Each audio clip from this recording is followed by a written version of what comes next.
சண்டேனாலே maximum non veg தான். இன்றைக்கும் நாட்டுக்கோழி தான். நாட்டுக்கோழி இன்றைக்கி கொஞ்சம் முத்தின கோழியாக இருந்ததுனால வேறு வழி இல்லாமல் ஃபஸ்ட் டைமாக வந்து குக்கரில் ஃபஸ்ட்டு ஒரு ஒரு விசில் வச்சுட்டு அதுக்கப்புறம் வந்து குழம்ப ரெடி பண்ணிக்கலாம் அப்படின்னு சொல்லி வெங்காயம் கருவேப்பிலை இதெல்லாம் போட்டு தாளித்து கோழி சேர்த்து மஞ்சள் உப்பு போட்டாச்சு. ஃபஸ்ட் டைம் வந்து குக்கரில் வந்து இப்படி வைக்கிறேன்.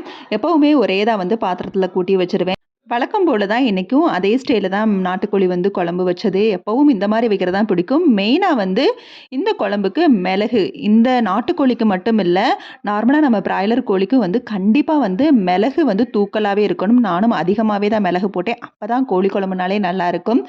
குக்கரில் நல்லா வந்து தாளித்து ஒரு தண்ணி இறங்கினதுக்கப்புறம் ஒரு விசில் விட்டு ஸ்டவ்வை ஆஃப் பண்ணிட்டேன். ஓரளவு வெந்திருந்துச்சு. அதுக்கப்புறம் வந்து நம்ம அரைச்சி வச்ச மசாலையும் சேர்த்து குழம்பு மசாலையும் சேர்த்து ஒரு கரண்டி நல்லெண்ணெயும் தேவையான அளவு உப்பும் போட்டும் குழம்ப வந்து கூட்டி வச்சாச்சு. சூப்பராக குழம்பு ரெடி ஆனதுக்கப்புறம் சூடான இட்லியை வச்சு சாப்பிட்டுட்டு எப்பவும் போல் மார்னிங்கே மோர் ரெடி பண்ணிட்டேன்.